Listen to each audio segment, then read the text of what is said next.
The scorching sun beat down on Willow Blackburn's hunched back as she trudged along the dusty path for the fourth time that day, her arms straining against the weight of two wooden buckets filled with murky water from the creek nearly a mile from her homestead. The summer of 1878 had been merciless to Wilson, Kansas, bringing drought that had dried up the well on her family's land and turned the once promising wheat fields into withered stalks of disappointment. Just a little further, Willow murmured to herself, her throat parched despite rationing her own water throughout the morning. At 22, she had taken on responsibilities that would crush most women twice her age. Since her father's passing from pneumonia last winter, the small farm had fallen to her and her ailing mother to maintain. The drought had only compounded their troubles. The buckets seemed to grow heavier with each step, water sloshing over the sides despite her careful gait. Sweat trickled down her face, stinging her eyes and plastering loose strands of auburn hair to her sunburnt cheeks. Her simple cotton dress, once blue but now faded to an indeterminate gray, clung to her slender frame, damp with perspiration. The world began to tilt around her. Willow blinked hard, trying to focus on the path ahead. Just another quarter mile and she would be home. She could rest then, but not before. The chickens needed water. Her mother needed water. The remaining vegetables in their garden needed water. Her legs wobbled beneath her as black spots danced across her vision. The buckets suddenly felt impossibly heavy, as though filled with lead instead of the precious liquid she had walked so far to collect. She stumbled, tried to catch herself, but her strength had finally given out. The buckets toppled from her hands as she collapsed onto the dusty road, water spilling across the thirsty ground. "No," she whispered, reaching feebly toward the quickly disappearing puddles as consciousness slipped away. "Please, no." Colton Vance had been riding for 3 days straight, the trail dust coating his clothes and skin like a second layer. His chestnut stallion, Ember, was as tired as he was, but Wilson was still a good hour's ride away. The small Kansas town was just another stop on his journey east after 5 long years working cattle drives in Texas. At 30, he was finally headed home to Missouri with enough money saved to buy that piece of land his father had always wanted. He pulled his bandana down from his face and took a swig from his canteen, savoring the lukewarm water. The drought had made water as valuable as gold in these parts, and he'd been careful with his supply. As Ember rounded a bend in the road, Colton spotted a crumpled figure in the dirt ahead. He tensed, his hand instinctively moving toward the Colt revolver at his hip. Raiders were known to use all manner of tricks to ambush travelers. "Whoa," he murmured, slowing Ember to a cautious walk. As they drew closer, he realized it was a woman lying in the dirt, 2 overturned buckets beside her. Not a trap then, but something equally troubling. Colton dismounted in one fluid motion, his boots raising small clouds of dust as he approached. He knelt beside the woman, noting the steady rise and fall of her chest. Alive but unconscious. Her skin was hot to the touch, her cheeks flushed with more than just sunburn. "Miss," he said, gently turning her over. She was young, probably early 20s, with delicate features despite the weathering of hard work and harsh sun. "Can you hear me?" A faint moan escaped her lips, but her eyes remained closed. Heat exhaustion, he guessed. Possibly worse if she'd been without water for too long. Colton glanced around, spotting a small homestead in the distance, likely where she'd been headed. He looked at the empty buckets, understanding dawning. Water carrying. She'd been bringing water from somewhere and collapsed from the effort in this ungodly heat. He pulled his canteen from his saddle and lifted her head, carefully dribbling water between her parched lips. "Easy now," he murmured as she coughed slightly. "Just a little." Her eyes fluttered open, revealing irises the color of summer sage. Confusion and fear flickered across her face. "It's all right," Colton assured her, his voice gentle. "I'm just passing through. Found you collapsed here on the road. My water," she whispered, her voice barely audible. "I spilled it all." "Don't worry about that now," he said. "Let's get you home first." "Can't go without water," she insisted, struggling to sit up. "Mother needs, garden needs." Colton frowned, glancing from the woman to the distant farmhouse and back. "How far to where you get your water, Creek?" she managed. "Mile east, but not today, can't." "I understand," he said, helping her to sit. "Here, drink a bit more, slowly now." As she sipped from his canteen, Colton considered his options. The decent thing would be to help her home and continue on his way. But something about her desperate need for water enough that she'd risk her health carrying it in this heat tugged at his conscience. "What's your name?" he asked. "Willow," she replied, her voice a little stronger. "Willow Blackburn." "I'm Colton Vance." He offered a small smile. "If you're up to riding, I can take you home. Then maybe you can tell me why you're hauling water in the hottest part of the day instead of using your well." A flash of bitter amusement crossed her face. "What well? It dried up 2 months ago. The creek's all we have now." Colton helped her to her feet, steadying her when she swayed. "Let's get you home, Miss Blackburn. I've got some ideas that might help." He lifted her onto Ember, then collected her buckets and mounted behind her. She was light in his arms, too light, suggesting she'd been going without more than just water. As they rode toward the farmhouse, he wondered what had compelled him to get involved. He had a schedule to keep, people expecting him back east. Yet the feel of her slumped against him, exhausted from simply trying to survive, stirred something protective in him that he hadn't felt in years. The Blackburn farmhouse was small but neat, with a faded porch that had once been painted white. A thin tendril of smoke rose from the chimney despite the heat, and a few chickens scratched in the yard, looking as parched as everything else. As Colton helped Willow dismount, the front door opened and an older woman emerged, her face lined with worry. "Willow, dear Lord, what happened?" She hurried forward as quickly as her frail frame would allow. "I'm all right, Mother," Willow assured her, though she still leaned heavily on Colton. "Just got a bit dizzy. This is Mr. Vance. He helped me." Mrs. Blackburn's anxious gaze shifted to Colton, wariness warring with gratitude. "Thank you for bringing my daughter home, Mr. Vance." "Madam," Colton touched the brim of his hat respectfully. "Your daughter was carrying water when she collapsed from the heat. She mentioned your well has gone dry." "Yes, 2 months now," Mrs. Blackburn sighed. "The drought's been cruel to everyone, but especially those of us too far from town to use the community well." Colton looked around the property, his experienced eye taking in the lay of the land. "If you don't mind, I'd like to take a look at your old well." "I've had some experience with dry wells before." Hope flickered briefly in Willow's eyes before caution tamped it down. "That's kind, but we can't pay for such work." "I'm not asking for payment," Colton replied. "Just maybe a place to water and rest my horse for a bit before I continue on." After exchanging a glance with her mother, Willow nodded. "The well is around back, but truly many have looked at it. The water table has simply dropped too low." Colton helped Willow to the porch, ensuring she was settled on a bench before following Mrs. Blackburn's directions to the well. It was a typical stone-lined shaft, probably dug when the homestead was first established. He leaned over the edge, dropping a small stone and counting until he heard the faint plunk of it hitting mud rather than water. He rejoined the women on the porch, accepting a small cup of water that he knew they could ill afford to share. "Your well's not completely dead," he said, taking a sip. "There's moisture at the bottom. It's just not deep enough anymore." "We've no way to dig it deeper," Mrs. Blackburn said.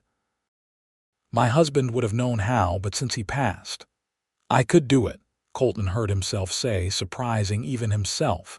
Dig it deeper, I mean. Willow stared at him, her expression a mixture of hope and disbelief. You're a stranger passing through. Why would you do that for us? It was a fair question. Colton wasn't entirely sure of the answer himself, but something about this place, about the quiet dignity with which these women faced their hardship, resonated with him. Let's just say I know what it's like to be thirsty, he replied simply. And I've got the time and strength to help. Would take a few days, maybe a week, but I think we could get that well producing again. Mrs. Blackburn's eyes welled with tears. We couldn't possibly accept such charity without offering something in return. A place to sleep in your barn and meals while I work would be more than fair, Colton said. Willow studied him for a long moment, as though searching for some hidden motive. Finally, she nodded. If you're certain you want to do this, Mr. Vance, we would be deeply grateful. Colton, he corrected gently. Mr. Vance was my father. Colton, then, Willow replied, a small smile softening her features. And you must call me Willow. If you're staying to help, Mrs. Blackburn said, rising from her chair, you must at least join us for supper tonight. It won't be much, I'm afraid. I'm sure it will be fine, Colton assured her. And I have some provisions in my saddlebags I'd be happy to contribute. As the women went inside to prepare the meal, Colton stood on the porch, looking out over the parched land. He'd planned to be in Wilson by nightfall, staying only a day before continuing east. Now he'd committed to staying for at least a week, possibly longer if the well proved difficult. Yet watching Willow through the window, already moving with more energy after just a short rest and some water, he couldn't bring himself to regret his impulsive offer. There was something about her quiet strength that intrigued him.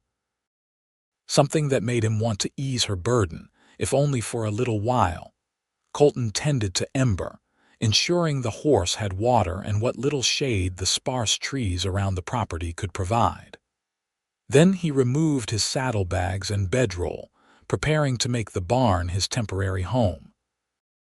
As the sun began its descent, casting long shadows across the dusty yard, he found himself looking forward to supper with the Blackburn women.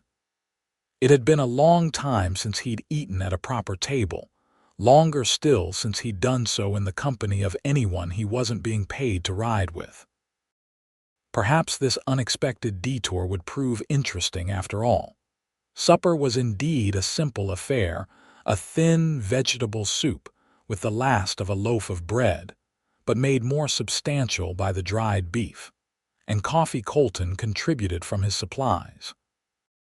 The three ate at the small kitchen table, the windows open to catch what little breeze stirred the hot evening air. "How long have you two been managing on your own?" Colton asked, breaking a comfortable silence that had fallen as they ate. "My husband, James, passed last winter, Mrs. Blackburn replied. "Pneumonia took him after a hard spell of work in the cold. We've been doing our best since then. Mother was ill for a time after Father died," Willow added softly. "We had hoped for a good wheat harvest this year to see us through, but the drought." She didn't need to finish the sentence. The withered fields Colton had seen on his approach told the story clearly enough. "You have other family nearby?" he asked, though he suspected the answer already. Willow shook her head. "Father's people are back east. Mother's family is scattered. We're managing." The pride in her voice was unmistakable, though the dark circles beneath her eyes and the way her dress hung loosely on her frame suggested managing was a generous assessment. "Well," Colton said, "first thing tomorrow I'll start work on that well. But tonight I'll ride back to the creek and bring enough water to last you a day or two, so you don't have to make that trip again so soon." "That's not necessary," Willow began to protest, but her mother laid a gentle hand on her arm. "It would be a tremendous help, Mr. Vance Colton, Mrs. Blackburn said. My daughter works herself to exhaustion daily, and I fear what might have happened had you not come along when you did.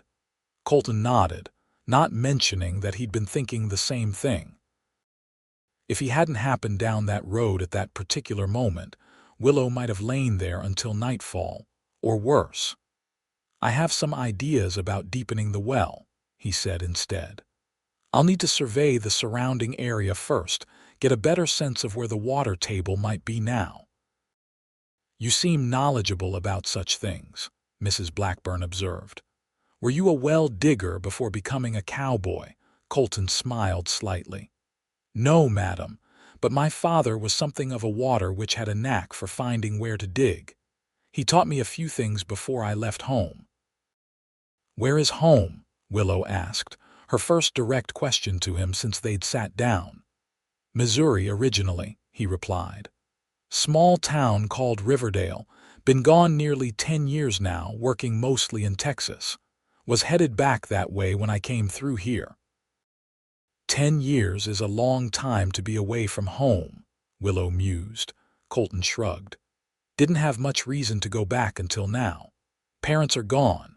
Brothers have their own families, but I've finally saved enough to buy that piece of land my father always talked about. He paused, wondering why he was sharing so much with strangers. Anyway, that's the plan. A fine plan, Mrs. Blackburn said approvingly. Every man should have land of his own. After supper, Colton insisted on riding back to the creek despite the gathering darkness. He took Ember and the Blackburns 2 buckets, plus a larger barrel he'd found in the barn that he secured across his horse's back.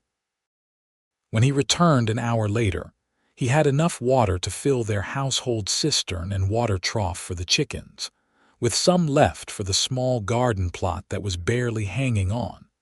The gratitude in Willow's eyes when he unloaded the water made the extra effort worthwhile. This will save me at least 2 trips tomorrow, she said. I don't know how to thank you.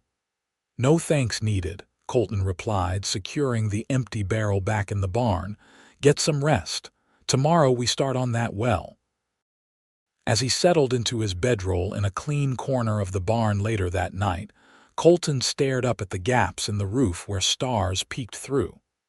He should be in Wilson by now, sleeping at the hotel, continuing east in the morning.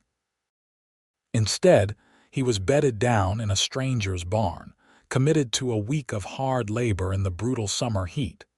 Yet something about the situation felt right. Perhaps it was the simple knowledge that he was needed here, that his strength and skills could make a real difference. Or perhaps it was the quiet dignity he'd seen in Willow Blackburn's eyes, even as she collapsed from exhaustion. Either way, as sleep claimed him, Colton found himself looking forward to the morning with an anticipation he hadn't felt in a very long time. Dawn broke hot and clear, the sun already assertive as it crested the eastern horizon. Colton was up before first light, years of trail life having ingrained the habit of early rising. He tended to Ember, then went to examine the well more thoroughly in the growing daylight. The stone-lined shaft was about 20 feet deep, with the last 5 feet narrowing slightly. At the bottom, as he'd observed the day before, was a layer of damp mud but no standing water. He dropped a weighted line down to confirm his measurements, then began walking the property in an expanding circle, studying the land. The ground sloped gently to the east, where the creek flowed about a mile away. To the west, a slight rise suggested a different geological formation beneath. Colton knelt periodically, picking up handfuls of soil, feeling its texture, even tasting it occasionally. He was so absorbed in his survey that he didn't notice Willow approaching until she spoke. "Mother sent me to tell you breakfast is ready," she said. "Though I see you've been up for some time already." Colton straightened, brushing dirt from his hands. "Just getting a feel for the land. Your father chose this spot for the well wisely, but the water tables dropped with the drought.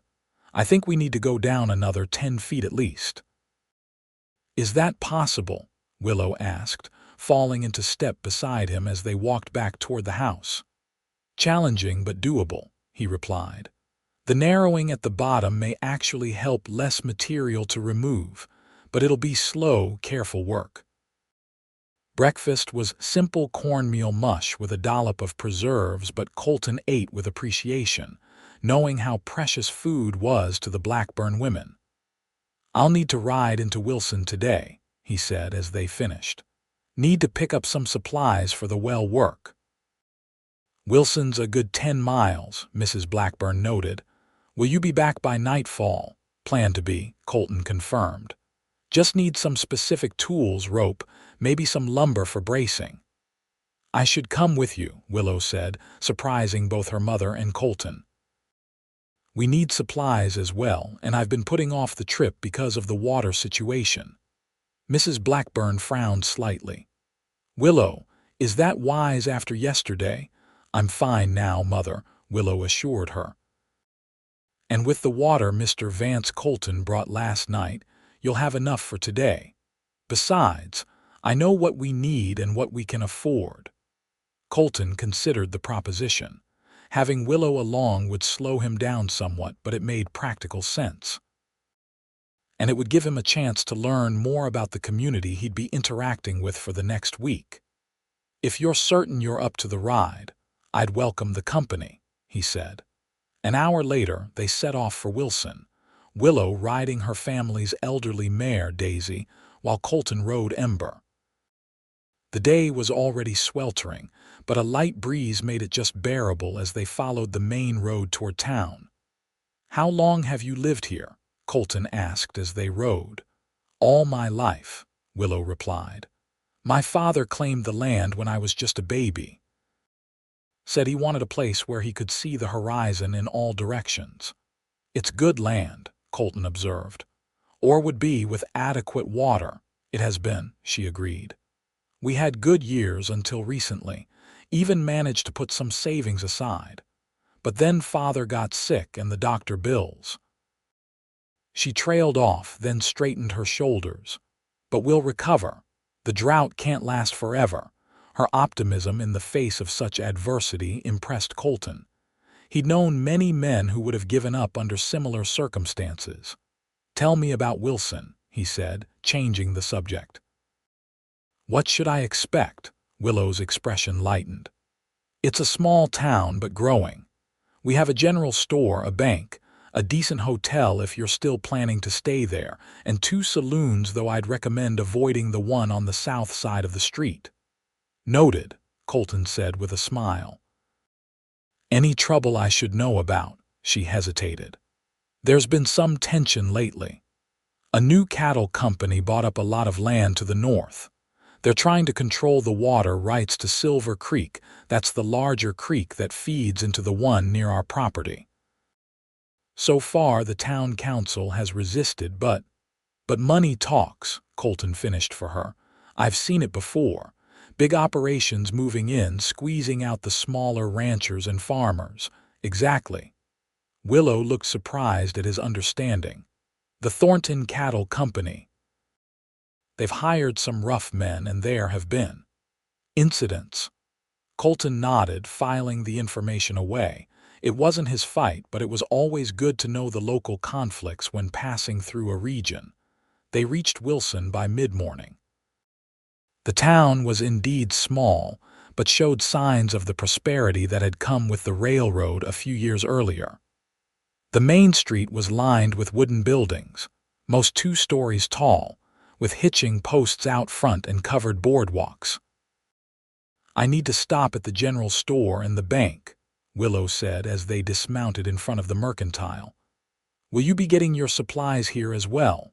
"For the most part," Colton replied, "though I might check if there's a blacksmith for a few specialized items." They agreed to meet back at the general store in 2 hours.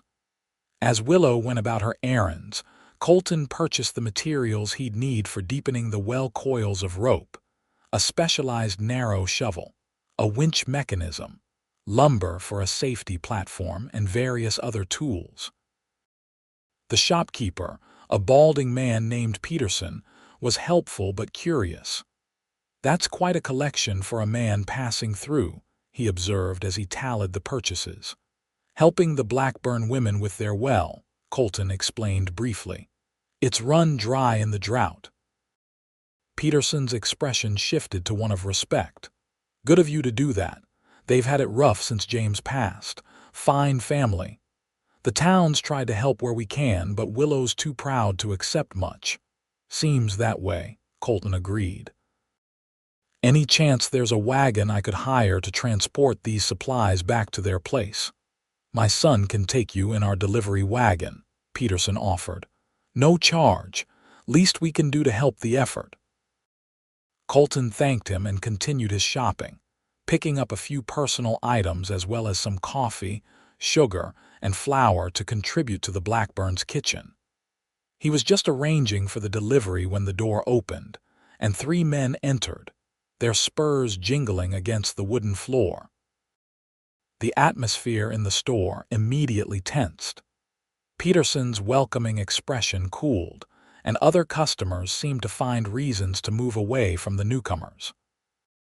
The lead man, tall and broad-shouldered with a weather-beaten face, surveyed the store with cold eyes before settling his gaze on Colton. "Don't recognize you," he said, his voice carrying easily in the suddenly quiet space. "New to Wilson." "Just passing through," Colton replied calmly, turning back to his transaction. "Passing through but buying enough supplies to build a house," the man observed, stepping closer. "Interesting definition of passing through." Colton finished counting out money to Peterson before turning to face the stranger directly. "Helping a family with a well problem, nothing more interesting than that." "Which family?" the man pressed. Colton considered not answering, but Peterson spoke up. "He's helping the Blackburns, Hardin. Their well's gone dry." The man Hardin smiled without warmth. "Is that right? The widow and her pretty daughter, very charitable of you, stranger." "Just being neighborly," Colton said, gathering his smaller purchases. "If you'll excuse me." "Neighborly," Hardin repeated. "Well, neighbor, let me give you some friendly advice. The Blackburn women would be better off selling that worthless piece of land and moving to town. Maybe you should suggest that to them." Colton recognized the thinly veiled threat for what it was. This must be one of the Thornton Cattle Company men Willow had mentioned. "I'll leave their business decisions to them," he said evenly. "Good day, gentlemen." He moved to step past them, but Hardin shifted slightly, blocking his path. "Didn't catch your name, neighbor." "Didn't throw it," Colton replied, meeting the man's gaze steadily. For a tense moment, the 2 men stared at each other. Then Hardin chuckled and stepped aside. "Well, whoever you are, enjoy your stay in Wilson, short as it may be." Colton left the store, his senses alert for any movement behind him, but the men made no move to follow. He found Willow at the bank across the street, just finishing her transaction. "Ready to head back?" he asked, keeping his tone casual. She nodded, but her eyes narrowed as she studied his face. "What happened? You look tense." "Met some friendly locals," Colton said dryly. "Thornton men, I'm guessing. One called Hardin." Willow's expression darkened. "Wade Hardin, the foreman. He's been particularly persistent about trying to buy our land." "I gathered as much. He seemed very interested in my business with your family." "I'm sorry you got dragged into our troubles," Willow said as they walked back toward the general store. "Perhaps it wasn't fair of us to accept your help." "I offered," Colton reminded her. "And I'm not easily intimidated, Miss Blackburn." She smiled at that, a genuine expression that transformed her face and caught Colton by surprise. Despite the hardship she'd endured, Willow Blackburn was a strikingly beautiful woman when she smiled. "That's good to hear, Mr. Vance," she replied, "because the Blackburns aren't easily intimidated either." Peterson's son, a lanky youth named Thomas, had the wagon loaded and ready by the time they returned. Colton secured Ember to the back of the wagon, and Willow did the same with Daisy. The ride back to the Blackburn farm was uneventful, though Colton remained vigilant, half expecting to encounter Hardin or his men on the road. As they approached the farm, Willow pointed out various landmarks: a lightning-struck oak where her father had proposed to her mother, the bend in the creek where she'd learned to swim, the distant hill where wildflowers bloomed in spring. "You love this land," Colton observed. "It's home," she said simply. "Every inch of it has a memory attached. I can't imagine living anywhere else." Her quiet passion resonated with Colton, reminding him of how his own father had spoken of their Missouri farmland. He'd never quite understood it until now, seeing the connection between a person and the earth they tended reflected in Willow's eyes. When they arrived, Mrs. Blackburn greeted them with relief, having begun to worry as the afternoon wore on. She insisted that Thomas stay for a cold drink before heading back to town, and the young man accepted gratefully. "Father wanted me to tell you," Thomas said as he prepared to leave, "that if you need anything else for the well project, just send word. And he's extending credit to you for your regular supplies, Miss Blackburn, until the next harvest." Willow's pride warred visibly with practicality before she nodded. "Please thank him for his kindness. We won't forget it." After Thomas departed, Colton began unloading his supplies near the well. The sun was beginning its descent, but several hours of daylight remained enough to begin setting up the equipment he'd need for tomorrow's work. Willow joined him, insisting on helping despite his protests. "If I'm going to maintain this well after you're gone, I should understand how it works," she pointed out reasonably. Colton couldn't argue with that logic. As they worked together to build a platform and mount the winch mechanism over the well opening, he explained his plan. "We'll need a system to remove the dirt and rocks from the bottom," he said. "I'll go down with the narrow shovel, fill buckets that you'll pull up with the winch. It's slow work but effective." "You'll go down," Willow's brow furrowed. "Isn't that dangerous?" "Can be," Colton admitted. "That's why we're building this safety platform and using these guide ropes. I've done it before." "Where?" she asked. "You mentioned your father taught you about finding water but not about digging wells." Colton secured a bolt before answering. "Texas. Worked a ranch near Abilene for a spell. The owner was expanding, needed new wells for additional grazing land. Picked up the skills there." "You've had an interesting life, Mr. Vance," Willow observed. "Colton," he corrected automatically. "And not really. Just moved where the work was. Never stayed in one place long enough to put down roots." He paused, realizing how that sounded. "By choice, I mean. Always planned to eventually settle somewhere." "In Missouri," Willow said, "on your father's dream land." "That's right." But even as he said it, Colton felt a strange uncertainty. The plan that had driven him for years suddenly seemed less defined than it had just days ago. They worked until dusk, setting up most of the equipment. By the time they finished, both were streaked with dirt and sweat, but the well was ready for the real work to begin in the morning. "Supper should be ready," Willow said, wiping her brow. "You've more than earned your keep today." "Feels good to work on something that matters," Colton replied honestly. Willow studied him for a moment, as though seeing something in his face that surprised her. "You know, for a drifter, you have a remarkably strong sense of purpose, Colton Vance." Before he could respond to that unexpected observation, she turned and walked toward the house, leaving him to wonder exactly what she'd meant and why her opinion should matter to him at all. Supper that night was more substantial than the previous evening's meal, thanks to the supplies Colton had contributed. Mrs. Blackburn had prepared a chicken stew with dumplings that reminded Colton of his mother's cooking, and the conversation flowed more easily as they ate. Thomas mentioned an encounter in town, Mrs. Blackburn said carefully, glancing between Willow and Colton. With Wade Harden, Willow sighed. Mother, it was nothing serious, Colton interjected smoothly. Just a man throwing his weight around. Happens in every town. Harden is dangerous, Mrs. Blackburn insisted. The Thornton Company has been trying to buy every property that borders Silver Creek. Those who refuse have had accidents. Martha Jenkins' barn fire wasn't an accident, Willow added, her voice tight with anger. And the Simpsons' cattle didn't just wander off and disappear. Colton nodded, understanding the situation better now.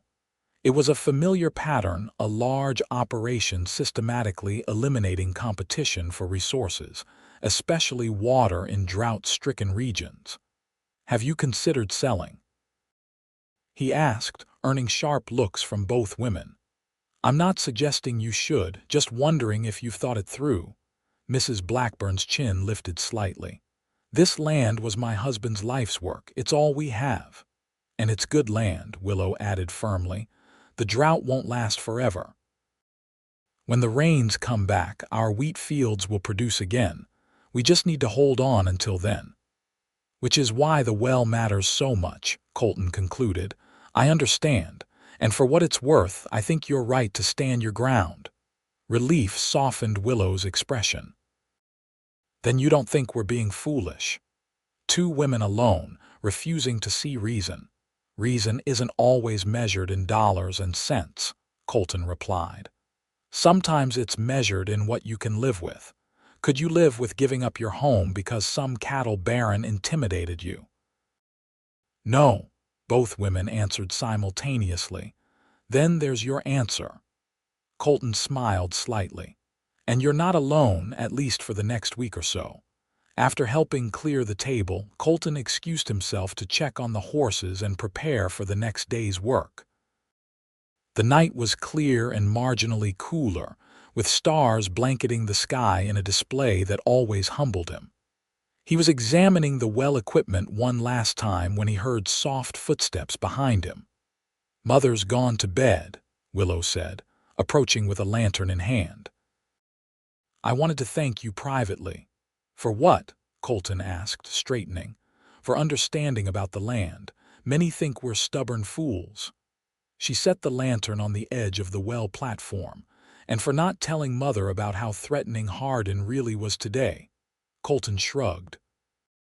No point worrying her more than necessary. Willow studied him in the warm lantern light. You're not what I expected, Colton Vance. What did you expect? I'm not sure. She smiled slightly. When I saw you on the road yesterday, I thought you were just another cowboy passing through.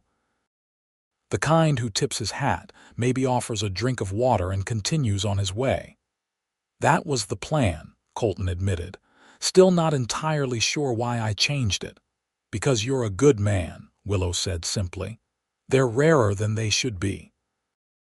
The unexpected compliment caught Colton off guard.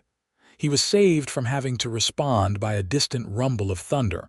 Both of them looked up, hope flaring instantly. Storm coming? Colton asked, scanning the horizon.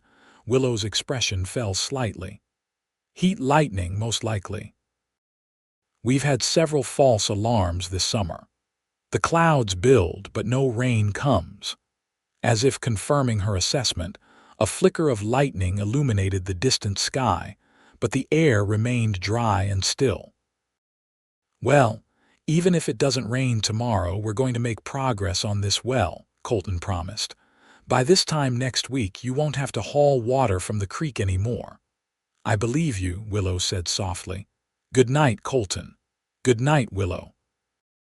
As she walked back to the house, lantern light dancing around her slender form, Colton found himself hoping the well project would take every bit of the week he'd estimated.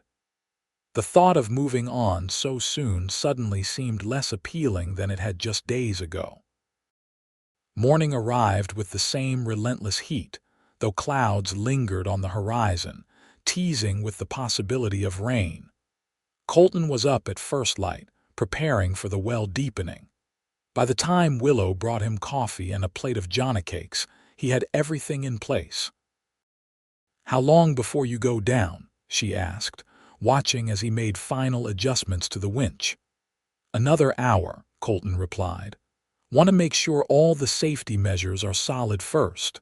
Willow nodded, then surprised him by saying, "I'd like to learn how to operate the winch." "If you're going to be down there, someone needs to be up here who knows what they're doing." Colton considered her request. It made sense, but he'd been planning to have young Thomas from the store come out to help. Having Willow operate the winch meant trusting his life to her strength and judgment. Something in her steady gaze convinced him. "All right. It's straightforward but requires concentration. I'll show you the signals we'll use." For the next hour, he taught her the winch system, how to lower the buckets, how to raise them steadily without jerking, the different rope signals he would use to communicate from below. Willow proved a quick study, her slender hands surprisingly strong on the winch handle. "You've done physical labor before," Colton observed. "All my life," she confirmed. "Farm work isn't for the delicate." By mid-morning, Colton was ready to descend. He secured a leather harness around his waist and attached it to a safety rope separate from the bucket line. "If anything feels wrong, anything at all, pull twice on this rope," he instructed Willow. "I'll signal back and you can pull me up. Don't hesitate, understand?" She nodded, her expression serious. "Be careful down there." Colton lowered himself into the well, the walls close around him as he descended past the 20-foot mark. At the bottom, he found exactly what he'd expected, a layer of damp, muddy clay. Using the narrow shovel, he began carefully removing material, filling the first bucket and tugging the signal rope once. Above, Willow operated the winch smoothly, raising the full bucket and lowering an empty one. They fell into a rhythm: dig, fill, signal, raise, lower, that continued through the morning. The work was exhausting in the close, humid confines of the well, but Colton pushed through, motivated by the knowledge that every foot deeper improved the chances of reaching the water table. By midday, he had removed about 2 feet of material. Willow called down that her mother had brought lunch, and Colton signaled to be raised. The ascent was disorienting after hours in the dim well, the bright sunlight momentarily blinding as he emerged. "Progress, Mrs. Blackburn asked as she handed him a canteen. "Good progress," Colton confirmed, gulping water gratefully. "Another 8 feet to go, I think. The soil's getting damper as I go deeper." They ate a simple lunch of bread, cheese, and dried apple slices in the shade of the equipment platform.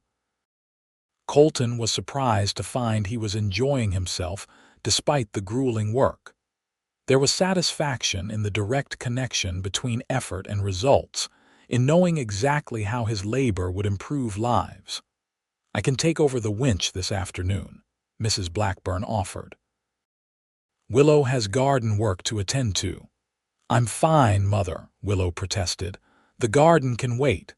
"Actually," Colton interjected, "it might be good to switch off.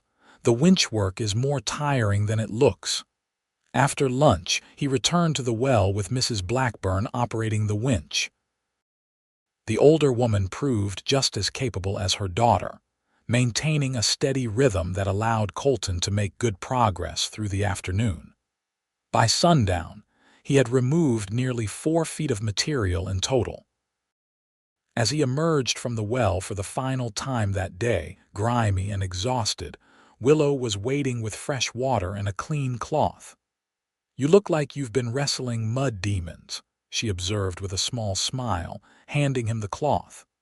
"Feel like it too," Colton admitted, wiping his face. Every muscle ached, but it was a good kind of pain, the kind that came from worthwhile effort. "Mother's preparing a bath for you," Willow said.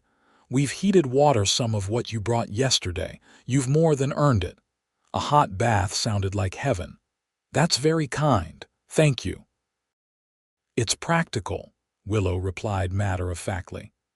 Can't have you getting sick from sitting in filth, not when we need that well finished." But the twinkle in her eye belied the practicality of her words, and Colton found himself smiling in response. The bath was set up in a small outbuilding behind the house, with screens for privacy. The hot water was glorious on Colton's sore muscles, and he took his time washing away the day's grime. By the time he emerged, feeling human again and dressed in clean clothes, stars were appearing in the darkening sky. Supper that night was a cheerful affair despite everyone's fatigue. Mrs. Blackburn had prepared a rabbit stew, courtesy of a snare Colton had set the previous evening, and the small success of the day's well work put them all in good spirits. "At this rate," Colton said as they ate, "we might reach water by the end of the week. The soil's definitely getting wetter as we go deeper." "That's wonderful news," Mrs. Blackburn said, her relief evident. "I've been so worried about Willow making those water-carrying trips." "Once we hit water, we'll need to let it accumulate and settle," Colton continued. "Then we can test it and make sure the flow is good. I'm also thinking we should build a better cover for the well, maybe with a proper winch mechanism permanently installed." "You've already done so much," Willow protested. "Might as well do it right," Colton replied. No sense leaving the job half-finished. After supper, despite his fatigue, Colton found himself sitting on the porch with Willow while Mrs. Blackburn retired early. The night was slightly cooler than previous evenings, with a gentle breeze stirring the air. In the distance, heat lightning flickered again, teasing with the promise of rain that never came. "You miss Texas?" Willow asked, breaking a comfortable silence. Colton considered the question. "Parts of it.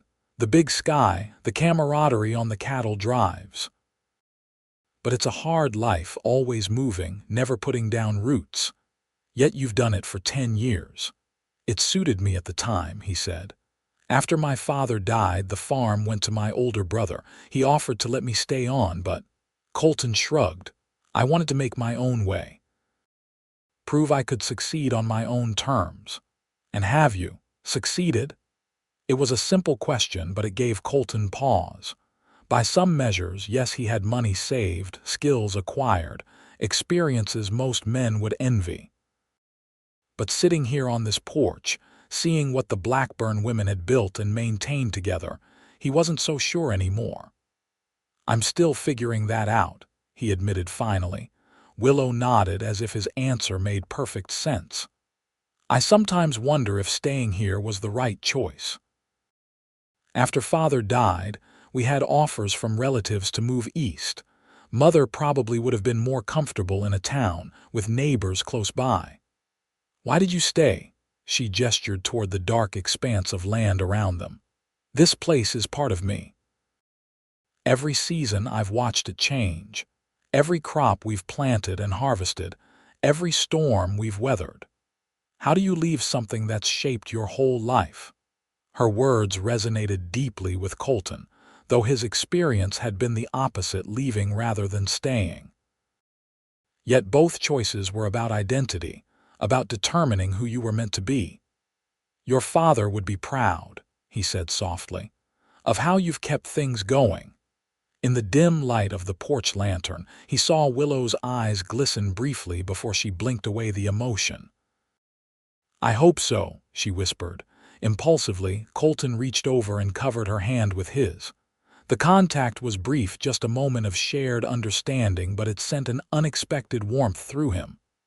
"I should get some rest," he said, standing. "Early start tomorrow." "Of course." Willow rose as well. "Good night, Colton." "Good night, Willow." As he made his way to the barn, Colton found himself thinking about Missouri, about the land he'd planned to buy. For years, it had been a fixed point on his horizon, the destination that justified all the wandering. Now, for reasons he wasn't ready to examine too closely, the picture had begun to blur around the edges. The next several days fell into a pattern. Colton would descend into the well at first light, Willow or Mrs. Blackburn operating the winch above. The work was painstaking and physically demanding, especially as the well grew deeper and the air within became more stifling. But Colton pushed on, encouraged by the increasingly damp soil he encountered. By the fourth day, water began to seep into the bottom of the shaft, just a trickle at first, but enough to confirm they were approaching the water table. Colton redoubled his efforts, carefully widening the base of the well to create a collection basin. On the morning of the fifth day, as Colton descended to continue his work, he found 6 inches of standing water at the bottom of the well. "We've done it," he called up, his voice echoing in the shaft. "We've hit water." Above, he heard Willow's cheer, followed by Mrs. Blackburn's exclamation of thanks to the Almighty. The sound of their joy echoed down to him, warming him more than any summer sun. The remaining work went quickly. Colton installed stone reinforcements around the collection basin, then constructed a permanent winch mechanism and well cover at the surface. By sundown of the 6th day, the Blackburn farm had a functioning well again, with clear, cool water rising to within 15 feet of the surface, close enough to be easily accessible, yet deep enough to weather all but the most severe droughts. The celebration that evening was the most festive yet. Mrs. Blackburn had traded some of her precious preserves with a neighbor for a chicken, which she roasted with the last of their garden herbs. Colton contributed a bottle of whiskey he'd purchased in Wilson, and they toasted the well's completion with small glasses of the amber liquid. "To water," Colton proposed, raising his glass. "May it never run dry again." "To good neighbors," Mrs. Blackburn added, her eyes warm as she looked at Colton, "who appear when needed most." "To new beginnings," Willow said softly, her gaze meeting Colton's over the rim of her glass. Something in that look, in the simple words she'd chosen, stirred Colton deeply. The week of shared work had created a bond between them that went beyond mere acquaintance. He'd come to admire Willow's strength, her determination, her quiet dignity in the face of hardship. And if he was honest with himself, his admiration had grown into something more complicated, something he hadn't expected to find on this journey east. After supper, as had become their habit, Colton and Willow sat on the porch while Mrs. Blackburn retired early. The night was unusually still, the air heavy with humidity that hinted at the possibility of rain. "So," Willow said after a comfortable silence, "you'll be leaving tomorrow?" The question was casual, but Colton detected a note of something else beneath it, regret, perhaps, or simple curiosity. "That was the plan," he replied. "The well's finished. You won't need to haul water anymore." Willow nodded, her gaze fixed on the distant horizon where lightning flickered again. "Back to Missouri, then, I suppose." But even as he said it, Colton realized the pull of that destination had diminished over the past week. The urgency he'd felt to reach his father's dreamed of land had been replaced by a different sort of yearning, one centered on this porch, this moment, this woman beside him. Unless... He began, then hesitated, uncharacteristically uncertain. Willow turned to look at him, her expression open, waiting. "Unless there might be a reason to stay a bit longer," Colton finished, his voice lower. "In Kansas." The flicker of hope in Willow's eyes gave him courage to continue. "This past week, working alongside you and your mother, I've felt more settled than I have in years, more purposeful." He searched for the right words. "The land you have here, it's good land. With the well working again, and maybe some improvements to the irrigation system, your wheat fields could produce well once the drought breaks." "Are you offering to help with irrigation now?" Willow asked, a slight smile playing at her lips. Colton smiled back. "Maybe I'm offering more than that. Maybe I'm wondering if there might be a place for me here, not just for a week, but longer." Willow's breath caught audibly. "Colton, Are you saying I'm saying that plans can change? He interrupted gently. That sometimes you find something worth staying for, even when you thought you were just passing through. For a long moment, Willow was silent, and Colton feared he'd misread the situation entirely. Then she reached over and took his hand, her touch warm and sure. "Mother and I could use help with the farm," she said softly. "It's been difficult managing everything ourselves," and she met his gaze directly. "I've grown accustomed to having you around, Colton Vance." Relief and joy surged through him. "Is that a yes, then? You'll let me stay?" "It's a yes to letting you stay," Willow clarified, though her smile had widened. "As for anything more, let's give it time. We've known each other just a week." "Feels longer," Colton said honestly. "Yes," she agreed. "It does." A comfortable silence fell between them, their hands still joined. Above, the stars shone brightly, and in the distance the lightning continued to flash. But this time something was different. A faint rumble of thunder followed, closer than before. Both of them looked up, hardly daring to hope. "You think?" Willow began. As if in answer, a cool breeze suddenly gusted across the porch, carrying the unmistakable scent of approaching rain. They stood together, still holding hands as the first heavy drops began to fall. Within moments, the drops had become a steady shower, then a downpour that drummed on the roof and turned the dusty yard to mud. Willow laughed aloud, a sound of pure joy that Colton had never heard from her before.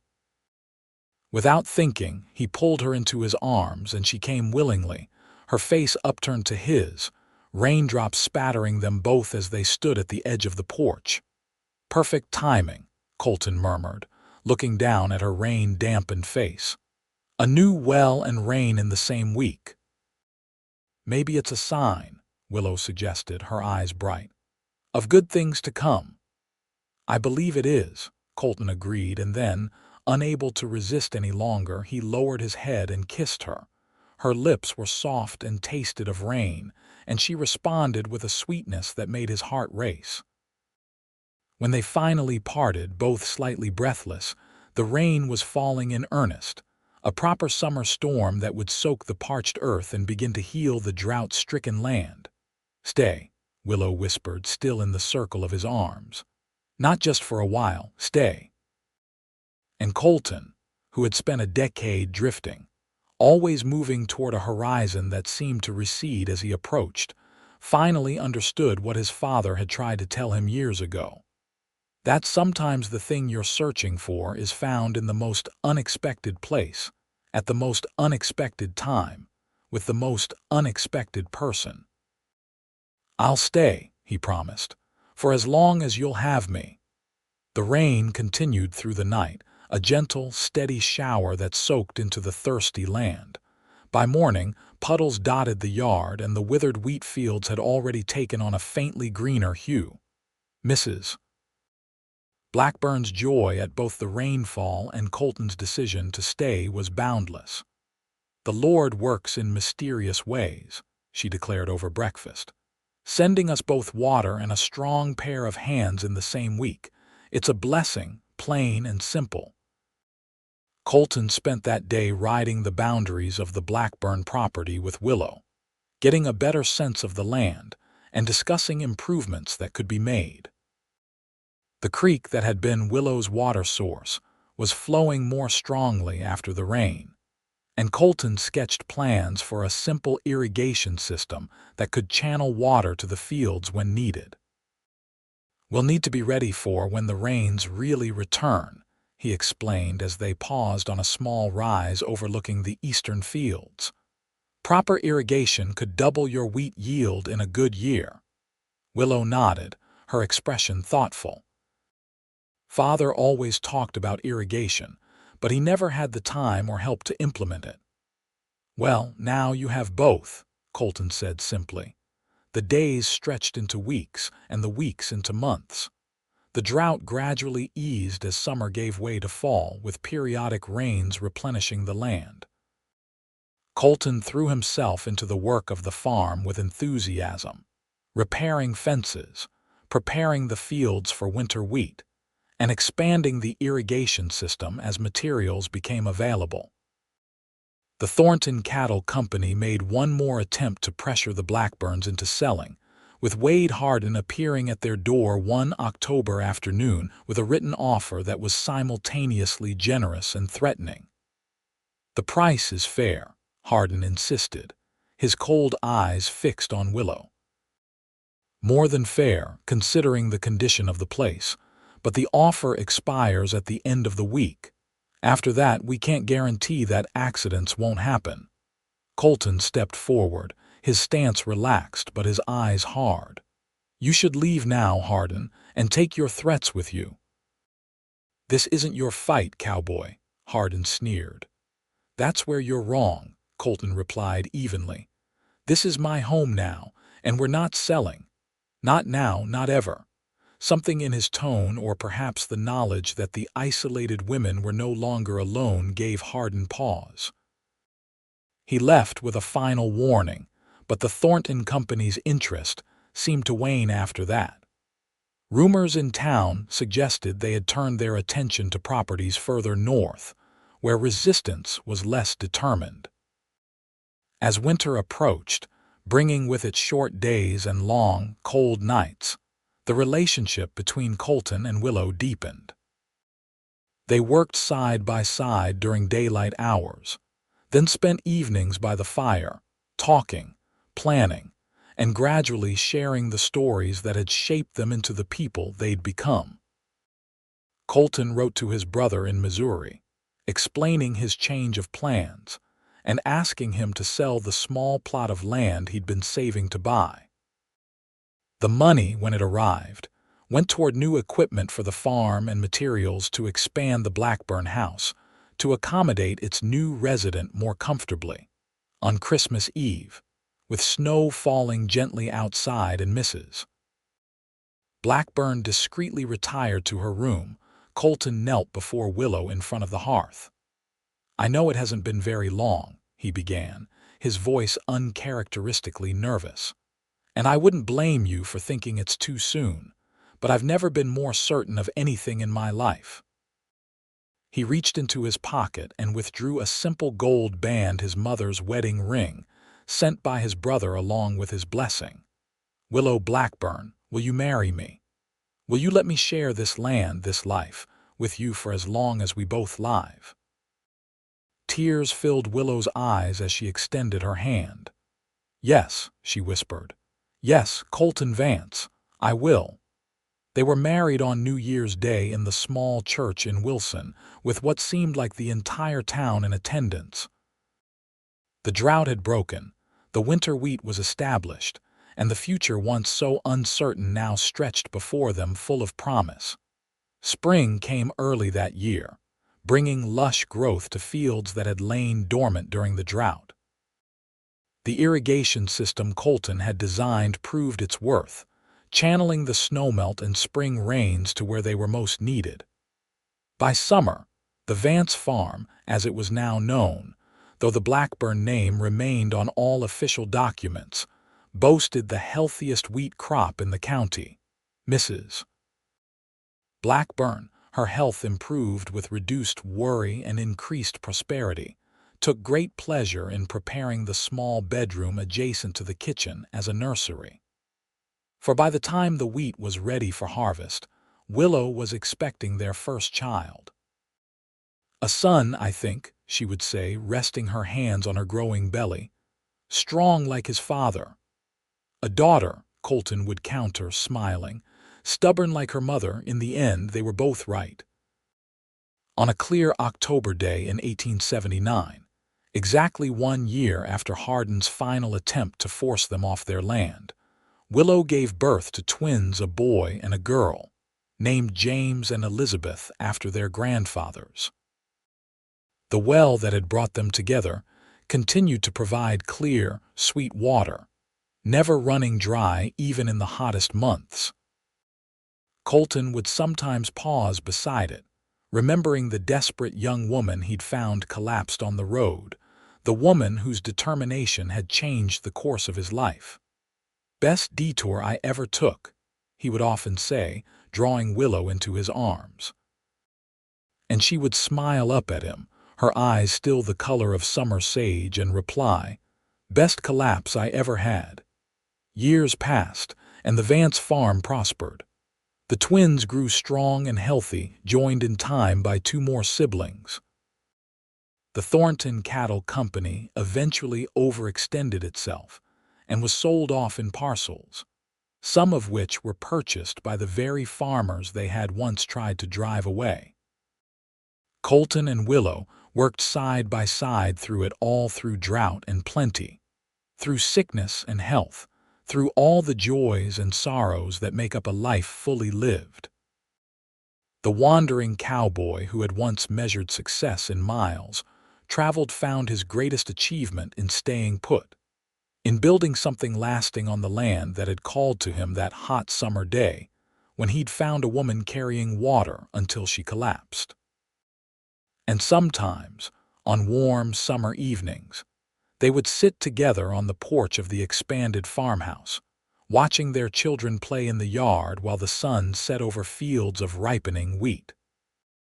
In those moments, with Willow's hand in his and the sweet scent of her hair mingling with the earthy aroma of their land, Colton knew with absolute certainty that he had finally found what he'd been searching for all along, not in Missouri, not in Texas, but here, in Wilson, Kansas, where a dry well and a generous heart had shown him the true meaning of home.